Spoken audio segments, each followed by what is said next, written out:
ఏమిటంటే ఎన్నికల కమిషన్ ఉదాసీనత లేదా పక్షపాత ధోరణి. బెనిఫిట్ ఆఫ్ డౌట్ ఇచ్చి దాన్ని పక్షపాత ధోరణి బయాసిడిదో పార్టీదారులతో చేస్తుంది అనదలుచుకోకపోతే, ఉదాసీనత అంటే చూస్తున్నట్టు వచ్చేసి జరిగేవి చేసేవి చేసుకున్నాం వదలడమన్నా ఉండాలి. లేకపోతే పోలింగ్కు ముందే ఆందోళన కలిగించినవి జరిగితే పోలింగ్ తర్వాత జరగడము, జరిగిన ప్రతి సంఘటనలో కూడా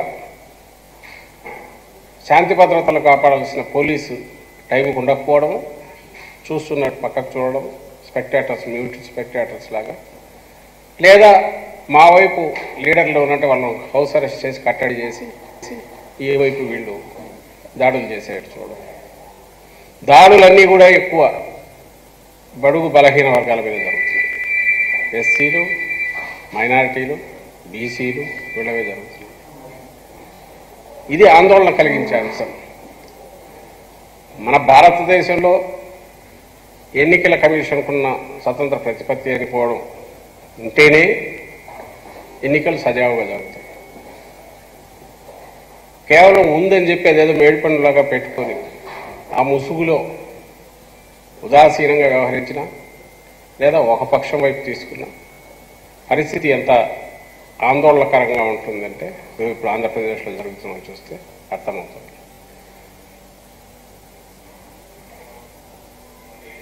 అధికారంలో ఉన్న పార్టీ ఏదైనా సరే సహజంగా అంటే ఈవెన్ ప్లే గ్రౌండ్ ఇవ్వడానికి అప్పుడు ఎన్నికలు జరిగేసరికి ప్రతిపక్షానికి సమాన అవకాశాలు ఉండాలి అధికార పక్షంలాగే.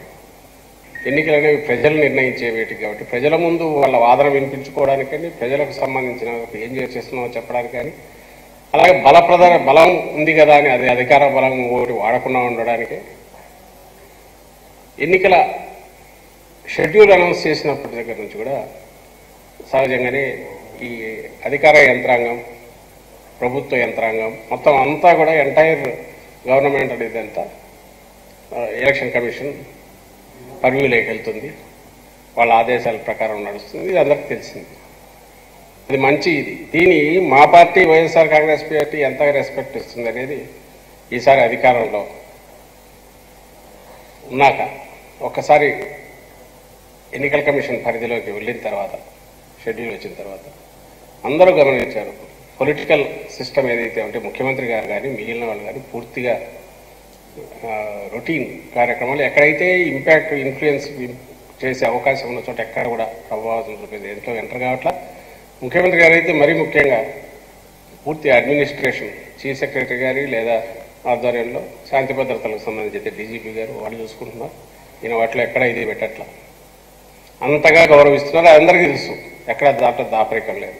టెక్నికల్గా ఆయన అదేదైనా సిగ్నేచర్స్ ఉంటే చేస్తే చేసిన అవసరమైనవి అడ్మినిస్ట్రేషన్ రొటీన్గా జరగడానికి. కానీ ఈ నిర్ణయాలు ఇవ్వట్లా, అధికార యంత్రాంగం మీద ఇన్ఫ్లుయెన్స్ చేసే ప్రయత్నం చేయట్లా. అది ఆయన నేచర్ కాదు. చేసినట్టు ఒక్క ఇన్సిడెంట్స్ కూడా ఇంతవరకు బయట అక్కడ రాలా. తెలుగుదేశం పార్టీ ఆరోపణలు అంటారా, వాడు చేస్తున్నవి అవన్నీ జరుగుతున్నా మీడియా పరంగా మీరు చూసినా ఎక్కడ ఇంతవరకు కనపడలేదు. ఉంటే ఇప్పటికే ఆ పచ్చ మీడియాలో అది విజృంభించి రాసేవాళ్ళు. కథలు రాస్తున్నారు ఈ అధికారులు, అధికార పార్టీకి దాసోహం అంటున్నారు, ఎవరు రాస్తున్నారు. సరే, అది కూడా సహజంగానే ప్రతిపక్షంలో ఉన్న వాళ్ళు చేస్తుంటారని అనుకోవచ్చు. ఇంకా 19లో అందరికి గుర్తు, చంద్రబాబు నాయుడు ఎట్లా వీరంగా వేశాడు. ఎన్నికల కమిషన్ కార్యాలయానికి నేరుగా పోయి బెదిరించి సీఈఓ మీద ఎట్లా దౌర్జన్యం చేశారు అందరూ కూడా గమనించారు. అలాంటి వాటిని వైఎస్ఆర్సీపీ ఎంకరేజ్ చేయదు. తాను దానిలను, ఎందుకంటే ఎన్నికలు సజావు జరగడం అనేది మా ఇంట్రెస్ట్, మాకు ప్రయోజనం కలిగించేది. సజావుగా జరగకపోతే మాకు నష్టం. జగన్మోహన్ రెడ్డి గారి ఆలోచన విధానం అది. అందుకే నిన్న మీరు గమనిస్తే కూడా